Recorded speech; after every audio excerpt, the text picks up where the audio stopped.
Don del Espíritu. Pentecostés no está completo si cada uno de nosotros no tiene la misma experiencia que tuvieron los apóstoles aquel día en Jerusalén. Un sacerdote nos cuenta su Pentecostés personal que cambió su vida y su ministerio. Al pasar el tiempo de mi sacerdocio, me parecía que la iglesia no significaba nada para el mundo ni respondía a los grandes problemas de la sociedad. Vivíamos en la tibieza mientras la gente tenía hambre de Dios, de su palabra, su justicia, su verdad y su amor. Sacudido por esta gran inquietud, me lancé por el camino del socialismo. Fui uno de los fundadores de los sacerdotes para el pueblo, de los cuales se habló mucho en algún tiempo. Sin embargo, me di cuenta que entre más avanzábamos en esa línea, más nos radicalizábamos, causando una gran división en la iglesia. Ciertamente, tuvimos algunos éxitos en nuestro trabajo. Tampoco nos faltaron las persecuciones. Constaté que, a pesar de todos nuestros esfuerzos, yo seguía igual de vacío y con los mismos problemas sin solucionar. De esta manera, yo iba perdiendo más y más la trascendencia de Dios. Yo hacía las cosas a mi manera, basado en mis fuerzas y capacidades. Poco tiempo después me cambiaron y me enviaron a una pequeña parroquia donde solo había un poco de trabajo los fines de semana. Cuando llegué allí, alguien me habló de la renovación carismática. Yo me reí y contesté en tono de burla: ustedes están locos, eso es una tontería. Esas cosas ya no suceden en nuestro tiempo. Luego me hablaron del Espíritu Santo y de su bautismo. Entonces yo argumenté: el Espíritu Santo ya lo tengo, ya desde mi bautismo, mi confirmación y mi ordenación sacerdotal. Sin duda que lo tienes, me contestaron, pero lo importante es que se te note. Despedí a estas personas, pero permanecí perplejo, reconociendo que en verdad a mí no se me notaba mucho el Espíritu Santo en mi vida ni en mi ministerio. Yo vivía con un vacío espiritual, con muchas dudas. Me había olvidado completamente de la oración. Me olvidé que era sacerdote de Jesucristo y me limitaba a propagar un cambio estructural que no sabía cómo alcanzar. Sin embargo, Dios me puso una trampa. Invité a un coro de carismáticos a que cantaran en mi parroquia. Ellos aceptaron, con la condición de que yo orara con ellos cada semana. Comprometido públicamente, acepté, pues siendo sacerdote no podía negarme. Recuerdo que aquel primer lunes había un pequeño grupo de apenas unas 15 personas. Yo me fui a un rincón y comencé a criticarlos, pero al verlos y oírlos hubo algo que me tocó el corazón. No sabría describir qué fue. El siguiente lunes yo estaba también allí. Al tercer lunes hasta celebré la Eucaristía. Durante la homilía les dije: ojalá que ustedes que rezan tan bonito no solo canten y levanten las manos, sino que en verdad se preocupen de mostrar amor entre la gente. Porque si ustedes solamente se dedican a orar, no servirá de nada. No pasó mucho tiempo para darme cuenta de que esa gente en verdad se amaba y amaba a todo el mundo. Pronto me invitaron a un curso de iniciación, pero me dijeron que yo debía participar como cualquiera de las otras personas. Me reí de ellos pensando: soy licenciado en teología por la Universidad de Friburgo, Suiza.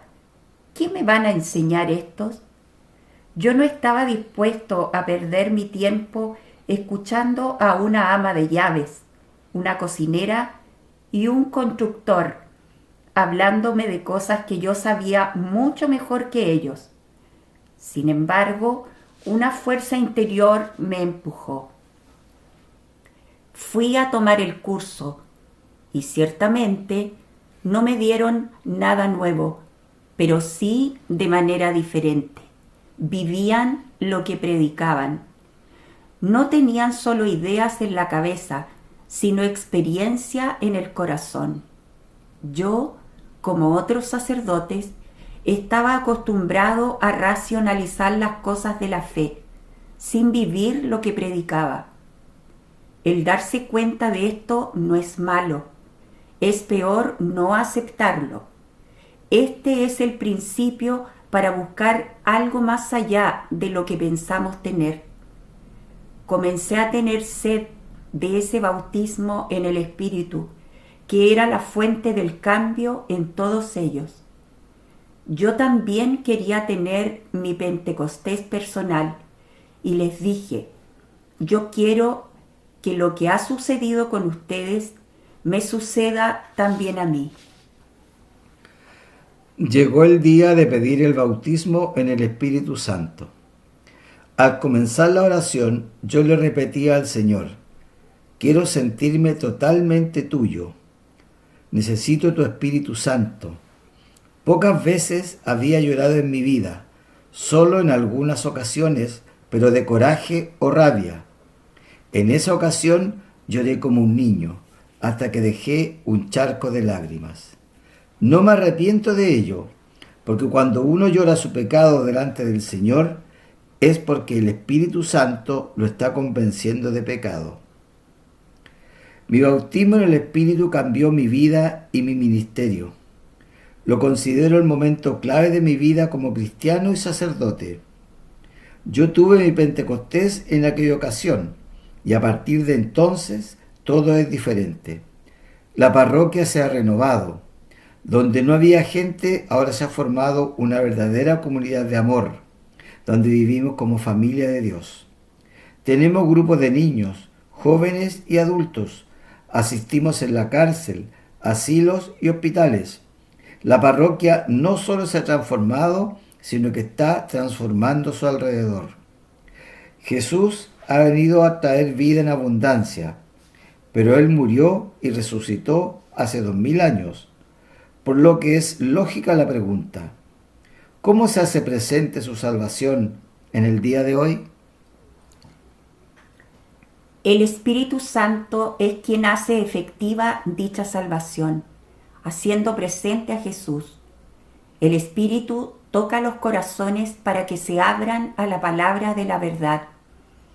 Él mismo llega al interior de cada persona para convencerla de ser pecadora necesitada de salvación. Y no es nadie sino el Espíritu Santo quien hace presente hoy a Jesús como el único Salvador y Señor. El Espíritu Santo hace nuevas todas las cosas al cambiar nuestros corazones de piedra por corazones de carne. Él nos hace criaturas nuevas y comienza a instaurar en este mundo el reino de Dios. El corazón del hombre solo puede ser renovado por Dios, su Creador. Nosotros podemos mudar las apariencias y hasta las formas externas de vida. Podríamos incluso cambiar de moral, pero el único que transforma el interior del hombre para hacerlo criatura nueva es Dios mismo a través de su Espíritu Santo. Por eso, una de las últimas palabras de Jesús en este mundo a sus discípulos fue esta: les conviene que yo me vaya, porque si no me voy, no enviaré desde el cielo al Consolador, el cual dará testimonio de mí y los llevará hasta la verdad completa. Juan 16:7, 15:26, 16:13. Se trata de un regalo gratuito que no cuesta nada, porque Jesús ya pagó con su propia sangre para conseguirlo para nosotros, para beber del agua del Espíritu que brota del costado de Jesús. necesitamos dos cosas: tener sed e ir a la fuente de vida. El que tenga sed, que venga a mí, y que beba el que crea en mí. Esto lo decía refiriéndose al Espíritu Santo que iban a recibir los que creyeran en él. Juan 7, 37, 39.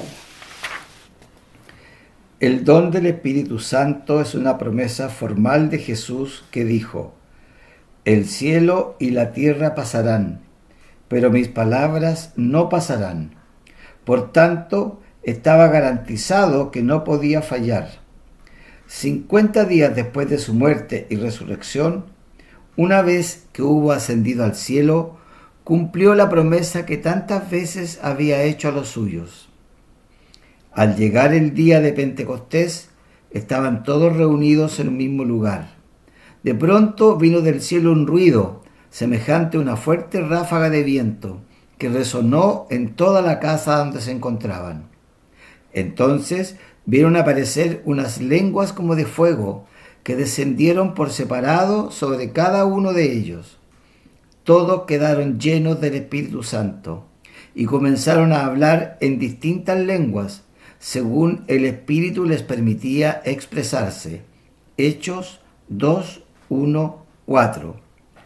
Pentecostés es el cumplimiento de la promesa del Padre. Los apóstoles ahora ya cuentan con el abogado y maestro que les revela la verdad completa. Poseen el espíritu de filiación que los libera del temor y los hace hijos y herederos de todas las bendiciones celestiales. Romanos 8:17. Gracias al Espíritu Santo pueden llamar Abba a Dios y Señor a Jesús de Nazaret. Romanos 8:15, Primera de Corintios 12:3. Cuando Pedro proclamó la victoria de Cristo sobre la muerte, la gente se quedó admirada y preguntaba qué debía hacer para participar de esa vida en abundancia. El apóstol respondió: que cada uno se haga bautizar para el perdón de los pecados y recibirán el Espíritu Santo, pues la promesa es para ustedes, sus hijos y todos los que están lejos, para cuantos llame el Señor Dios nuestro. Hechos 2:38-39. Jesús es el Mesías, lleno de Espíritu Santo, que es capaz de compartir su espíritu con cada persona. Cuando la samaritana bebió del agua que salta hasta la vida eterna, inmediatamente cambió su vida. Si antes dudaba sobre la identidad de Jesús, en cuanto probó el agua viva, corrió a su pueblo para testificar que acababa de encontrar al Mesías. El único que nos hace identificar y aceptar a Jesús como el Mesías prometido es el Espíritu Santo. El Evangelio hace presente el poder del Espíritu que es capaz de cambiar el mundo. La ciudad de Corinto era tristemente famosa por sus depravaciones morales. Favorecida por ser centro comercial con 2 puertos, importaba y exportaba toda clase de maldad y de pecado. Sin embargo, un día llegó Pablo de Tarso, débil, tímido y tembloroso, pero con la manifestación del Espíritu, para alabar, justificar y santificar a quienes creyeran en la buena nueva de la salvación y cambiar por completo aquella situación. Solo el Espíritu Santo renueva la faz de la tierra. Esto mismo sucede hoy en medio de nosotros, cuando tenemos nuestro propio Pentecostés. Yo siempre había vivido dentro de las normas de la ley de Dios, pero realmente no había experimentado la nueva vida que da el Espíritu de Jesús. Cuando un grupo de carismáticos me habló del bautismo en el Espíritu Santo, yo lo rechacé automáticamente, porque de acuerdo a mis esquemas teológicos hay un solo bautismo. Sin embargo, cuando esta gente hablaba de Jesús, lo hacía de forma diferente a los demás. Había fuego y unción en sus palabras. Se referían no a una persona que habían visto en una estampita o imagen, como yo, sino que habían tenido un encuentro personal con Él. A mí me impactaba la alegría espontánea con la que daban sus testimonios de ese encuentro con Jesús. Y solo por eso permanecí en aquel curso de 4 días. Como yo quería también tener ese encuentro personal con Jesús vivo, les pregunté cuál era el secreto. 3 contestaron al mismo tiempo: el bautismo en el Espíritu Santo. Seguí con mis reservas, pero recordé cuando mi papá me sentaba en sus piernas a la hora de comer y me compartía el alimento de su plato. Como a mí no me gustaba lo que me ofrecía, él siempre me decía: pruébalo nada más, y si no te gusta, lo dejas, pero pruébalo. Si no, nunca vas a saber lo que te pierdes. Animado por ese recuerdo, pregunté: ¿qué era el bautismo en el Espíritu Santo? La respuesta fue: es Jesús lleno de Espíritu Santo que cumple la promesa de pedirle al Padre que te llene del Espíritu de Dios. Y como Dios no le niega nada a su Hijo amado, está garantizado que lo vas a recibir. ¿Quieres o no quieres? Yo no podía negarme. Ya no se trataba de entender intelectualmente lo que era el bautismo en el Espíritu, sino que habían retado mi voluntad y yo tenía que responder sí o no. Entonces pensé: nada pierdo con probar. No quiero privarme de algo valioso simplemente por no atreverme. Voy a correr el riesgo, que al fin, si no me gusta, me regreso después. Así solicité que oraran por mí, cuidándome de no pedirlo a una persona que forzaba mucho el hablar en lenguas. Mientras me imponían las manos y oraban sobre mí, vino a mi mente una síntesis de la actitud fundamental y permanente de mi vida. Toda mi historia yo había tratado de ser bueno y cumplidor de la ley de Dios. Me había esforzado por estudiar la Biblia y tener un apostolado en la iglesia. En fin, mi deseo de servir a Dios siempre. Sin embargo, no había alcanzado la verdadera meta: vivir una experiencia del amor de Dios y un encuentro con Jesús resucitado. Confesando con lágrimas mi incapacidad, simplemente repetía: Señor, yo no puedo, pero tú sí puedes. Yo no puedo llegar a ti a pesar de todos mis esfuerzos, pero tú sí puedes llegar a mí. Alcánzame, porque yo no puedo alcanzarte. Lloraba abundantemente porque comenzaba a experimentar el suave y poderoso amor de mi Dios al impulso de su espíritu. 22 años después, no puedo concebir mi vida sin lo que sucedió aquel 3 de diciembre de 1971. La eternidad entera será pequeña para agradecer a Dios que me bautizó en el Espíritu Santo y transformó mi existencia. En resumen, la vida en abundancia que Cristo vino a traer hace 2000 años solo se hace presente gracias al Espíritu Santo que es derramado en los creyentes que han aceptado a Jesús como Salvador y lo han confesado como Señor de toda su vida. Solo el Espíritu Santo es quien puede producir en nosotros la vida nueva, pues es Él y solo Él quien nos hace nacer de nuevo para transformarnos en criaturas nuevas en Cristo Jesús. Nadie puede ir a Jesús sino por el llamado del Padre, que da el Espíritu Santo para conocer a Jesús no solo en la cabeza, sino en la vida y con el corazón. La efusión del Espíritu es la puerta más maravillosa que se le puede presentar a un ser humano, pues es muestra clara del amor de Dios. ¿Qué debemos hacer para recibir este don? Basta con creer en Jesús y reconocer que tenemos sed de esa agua viva que se llama Espíritu Santo.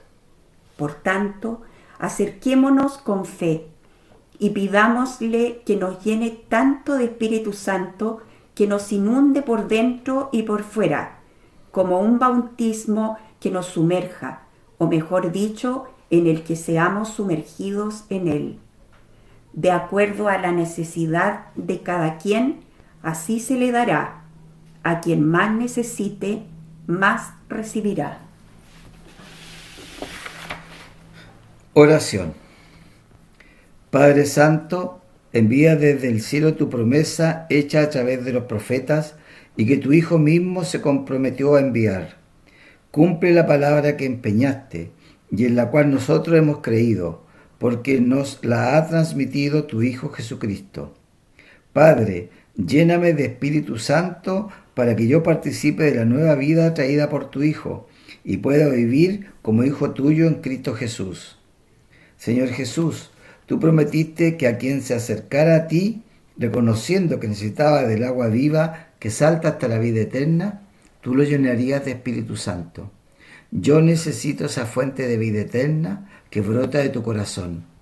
Estoy esperando con ansia mi Pentecostés personal, ser lleno del Espíritu Santo con sus frutos y carismas, para ser testigo con poder de tu resurrección. Yo me aferro a tu promesa y creo firmemente que tú cumples tu palabra, porque eres el Hijo de Dios, fiel y misericordioso. Yo tengo sed y creo que tú estás lleno de Espíritu Santo para compartirlo conmigo el día de hoy. Bautízame con tu Espíritu Santo, Señor y dador de vida. Espíritu Santo, en el nombre de Jesús, ven a mi vida y dale sentido a toda mi historia. Te abro las puertas para que entres hasta lo más profundo de mi vida y dirijas toda mi existencia. Ven, Espíritu Santo, y llena todo mi ser, mi cuerpo y mi alma, mi inteligencia y mi voluntad. La comunidad. No basta nacer a la vida nueva. Necesitamos crecer hasta la estatura de Cristo. Y esto sería imposible sin la armonía de todo el cuerpo de Cristo. El doctor Heriberto Pagán Sáenz, director del Departamento de Radiología de la Escuela de Medicina de Puerto Rico, me hizo el siguiente diagnóstico: neoplasma broncogénico en el pulmón derecho, de 2 por 4 milímetros, determinado por medio de tomografía computarizada.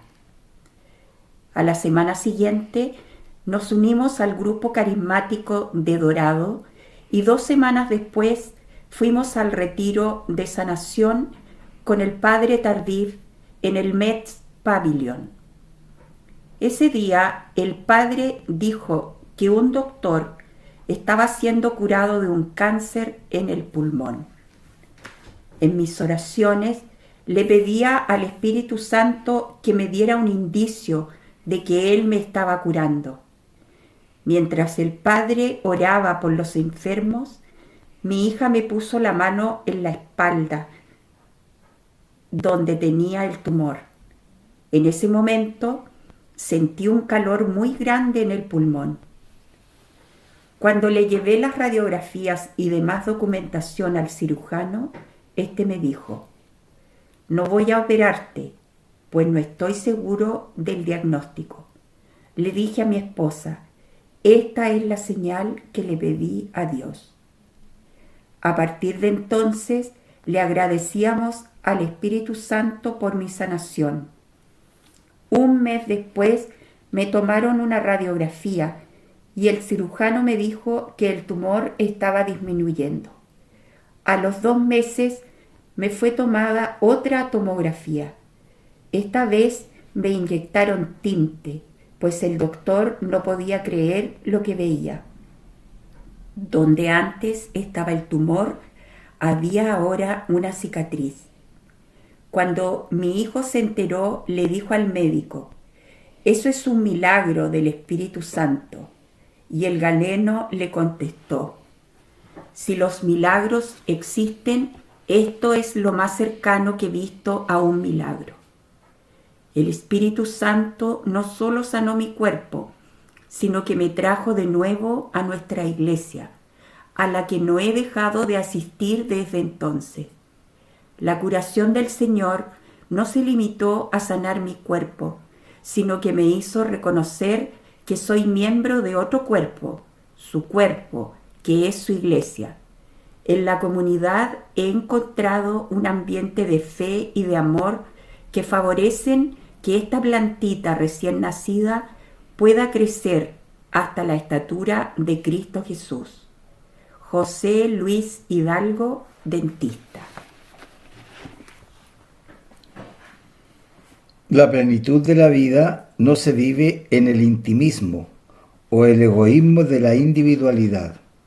Solo la experimentamos cuando formamos el cuerpo de Cristo Jesús, donde cada uno tiene su lugar, su carisma y su ministerio, sirviendo a los demás y siendo servido por el resto del cuerpo. El culmen de la evangelización es la integración de las pequeñas comunidades, donde el amor se hace obvio y se corresponsabilizan unos de los otros. La comunidad es el desemboque lógico y normal de la evangelización. Es más, formar el cuerpo de Cristo no es opcional o facultativo, es imperativo. Pues así como nuestro cuerpo en su unidad posee muchos miembros y no desempeñan todos la misma función, así también nosotros, siendo muchos, no formamos más que un solo cuerpo en Cristo, siendo miembros los unos de los otros. Romanos 12, 4, 5. No basta el encuentro personal con Jesús. Es necesario encontrar la totalidad de su cuerpo que vive en los que invocan su nombre. El encuentro con Jesús lleva necesariamente al encuentro con el hermano. El primer mandamiento, amar a Dios, va unido al segundo, amar al prójimo. La salvación, como la luz es expansiva por naturaleza, no se puede esconder debajo de la mesa, sino que se comparte con los demás, especialmente con los más necesitados. Jesús está tan presente en cada persona que cualquier asistencia o indiferencia frente a las necesidades del hermano se consideran hechas al mismo Jesús. Mateo 25, 31, 36.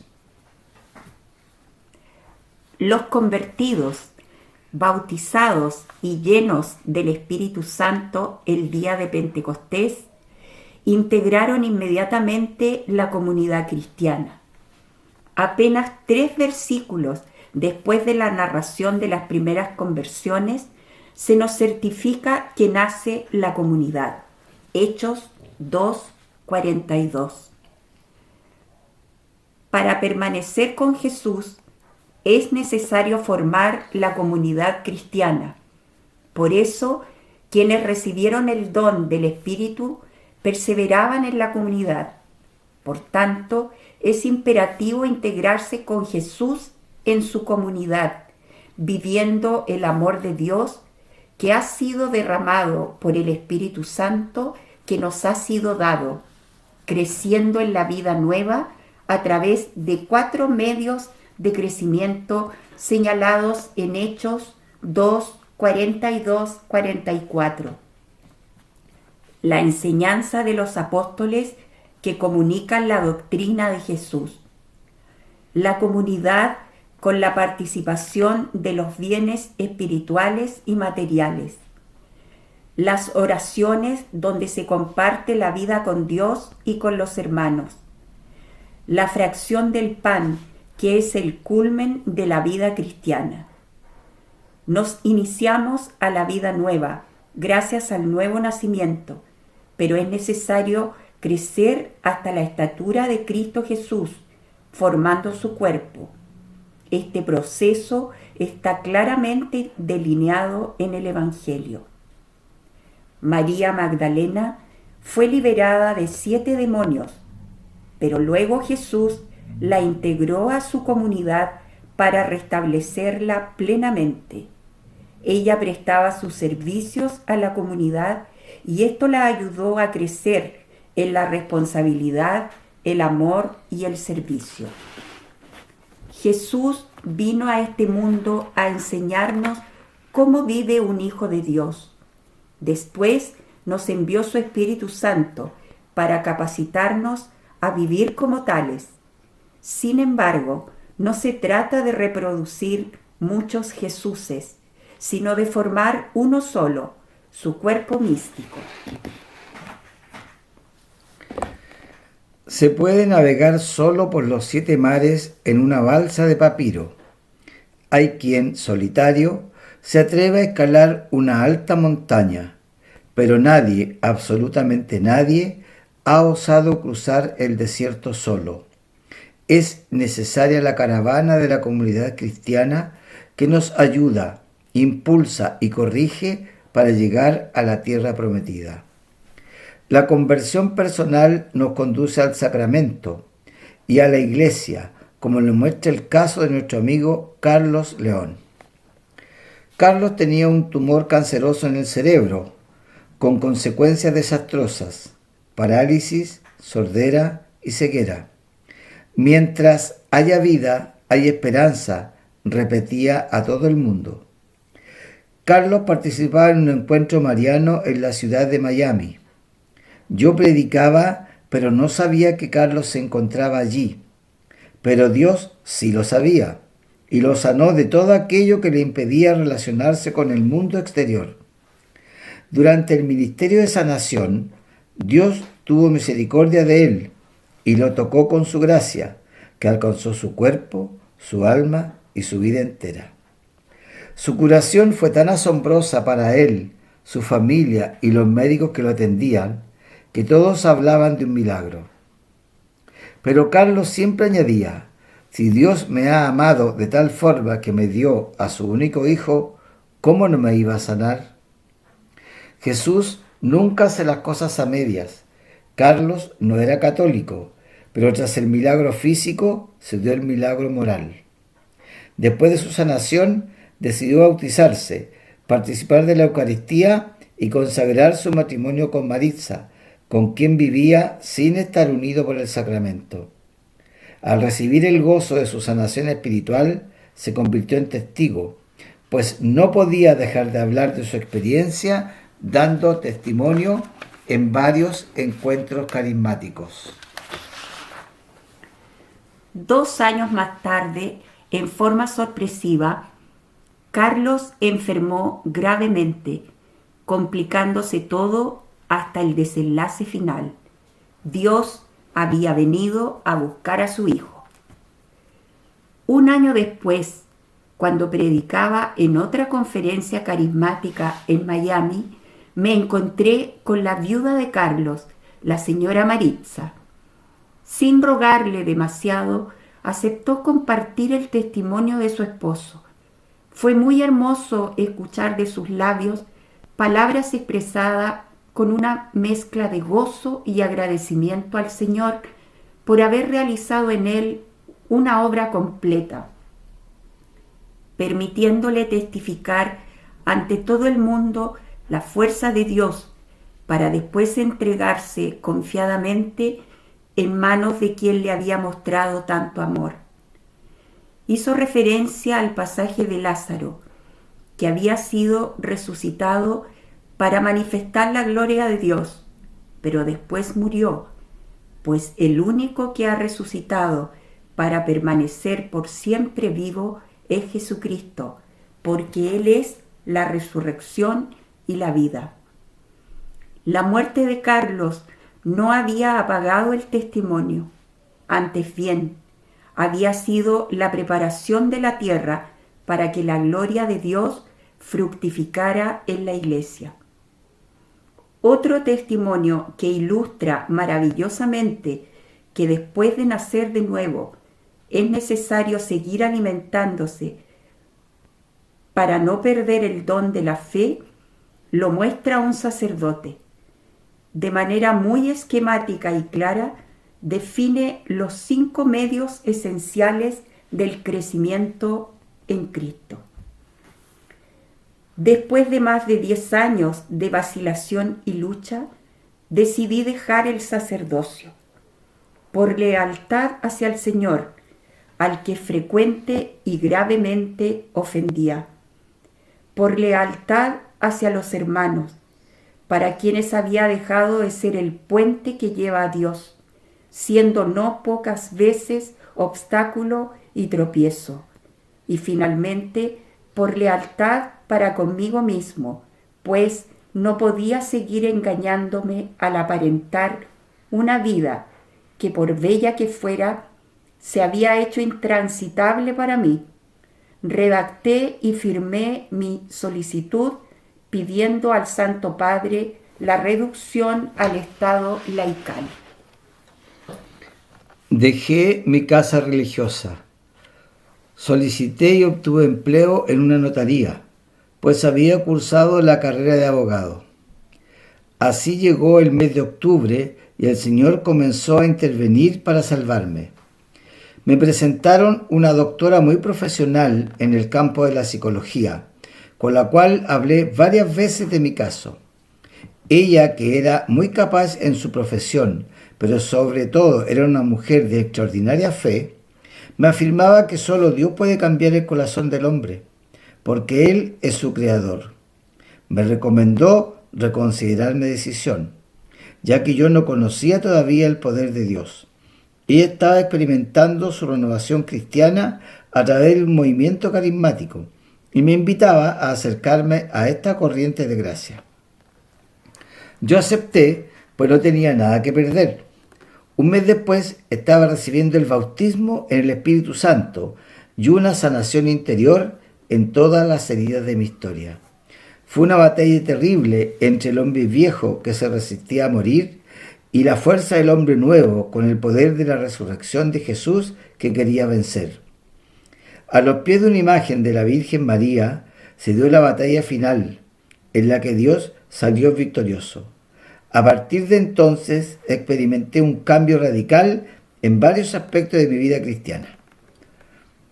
En primer lugar, la Escritura se transformó en fuente de vida y alegría para mí. En mis 17 años de sacerdocio jamás habría preparado una homilía o una meditación acudiendo a la Biblia. Cita de la última película o de la novela de moda, comentarios del suceso del día, declaraciones de algún orador sagrado o profano eran las fuentes que inspiraban mi palabra de sacerdote. No tengo que decir que en mi corazón poco o nada usaba la Sagrada Escritura, por la sencilla razón de que nunca hacía oración. Pocas semanas después del bautismo en el Espíritu, me sorprendí leyendo, meditando, saboreando y viviendo pasajes que había escuchado o leído sin prestarle la menor atención. Pero de pronto la palabra tomaba vida. El pueblo que andaba a oscuras vio una luz. Él nos salvó, no por obra de justicia que hubiésemos hecho nosotros, sino según su misericordia. 2. La oración. Con la necesidad de la palabra llegó el hambre de la oración para saber qué quería de mí. Más sobre todo para alabarlo y glorificarlo, reconocer la gratitud absoluta de sus dones y también para pedirle perdón por la nula correspondencia de mi parte. 3. Vida sacramental. En los últimos años celebraba solo para cubrir compromisos. Recobré el fervor y la devoción de mis primeros años de sacerdote. Ser tomado por Jesús y en Él y por Él hacer presente los frutos del sacrificio del Calvario. Todo el amor del Padre descendiendo hacia los hombres en forma de perdón, de bendición, de gracia y de don, a través de mis manos sacerdotales. La alabanza, la adoración, la gratitud y la expiación presentadas al Padre en el corazón de Cristo, pero a través de un instrumento indigente y pecador. El sacramento de la reconciliación, sacramento de alegría, empezó a ser administrado con una comprensión y piedad que nunca había experimentado, El perdón y la bondad del Señor habían sido tan increíblemente espléndidos conmigo que ninguna miseria podría parecerme grande frente a la inmensa misericordia del Señor. En especial, surgió en mi corazón un profundo sentimiento de comprensión y afecto hacia mis hermanos sacerdotes caídos o en graves crisis morales. Con Pablo yo podía repetir: si hallé misericordia, fue para que en mí, primeramente, manifestase Jesucristo toda su paciencia y sirviera de ejemplo a los que habían de creer en Él para obtener vida eterna. Primera de Timoteo 1:16. Ahora sé, por experiencia, que su fidelidad no tiene límites. Lo que ha hecho conmigo, en igual o mayor grado, lo puede y quiere hacer con cada uno de los que Él eligió. 4. La comunidad. La última e insigne gracia que quiero agradecer al Señor fue el amor de mi comunidad. He empezado a necesitar de mis hermanos, a experimentar la presencia del Señor en ellos y a sentir como propios los dones que han recibido. Me alegro en sus alegrías, comparto sus preocupaciones y experimento que solo podemos crecer juntos en el camino de la santidad. Cada uno de estos dones ha sido una confirmación y reafirmación del don del sacerdocio. El Señor que me había llamado me seguía llamando. Él estaba reavivando en mí generosa y gratuitamente el carisma que había recibido por la imposición de las manos. Segunda de Timoteo 1:6. Y el don de los dones, su amor misericordioso, gratuito, libérrimo y fiel. El ministerio de su sacerdocio depositado en un vaso de barro que sigue siendo y seguirá siendo de barro. Y Él, el dueño y dispensador del tesoro que brilla más al ser llevado en tan pobre recipiente. A Él la gloria y la alabanza en la Iglesia por los siglos. Para sintetizar este punto, debemos subrayar que no se puede crecer en Cristo de forma aislada. Necesitamos la unión y comunión con todo su cuerpo, que es la Iglesia. El neoevangelizado precisa formar parte activa de la comunidad eclesial, comprometerse como una pequeña comunidad donde pueda seguir caminando y creciendo en la vida del Espíritu. El amor dado y recibido es el alimento y la garantía de la vida nueva, y el fruto que garantiza que el Espíritu de Dios ha sido derramado en nuestros corazones. La comunidad no es optativa, porque es el ambiente donde se hace presente la salvación ganada por Cristo Jesús y que el Espíritu Santo hace efectiva y actual día con día desde hace 20 siglos. A cada uno corresponde tomar la decisión vital de vivir el cristianismo de la única forma que puede ser vivido, en comunidad, renunciando al individualismo espiritual y formando el cuerpo de Cristo que dijo: Padre, que sean uno para que el mundo crea. Juan 17:21. Oración. Señor Jesús, que quieres que todos los hombres se salven, no en forma individualista, sino formando tu cuerpo. Yo quiero integrarme plenamente a la comunidad de salvados que caminan juntos a la tierra prometida. Que tu Espíritu Santo me transforme en ti para encontrar mi lugar y mi ministerio en tu cuerpo para servicio del mundo. Quiero ser piedra viva del templo espiritual, unido a los santos y pecadores, para edificar tu casa en este mundo. Gracias por llamarme a ser parte de tu cuerpo, donde todos necesitamos de todos, pero al mismo tiempo soy necesario para los demás. Pongo a disposición de mis hermanos cuanto tengo y cuanto soy. Gracias porque compartimos una misma fe, estamos animados por un único espíritu, tenemos un solo Dios y un solo Señor, Jesucristo.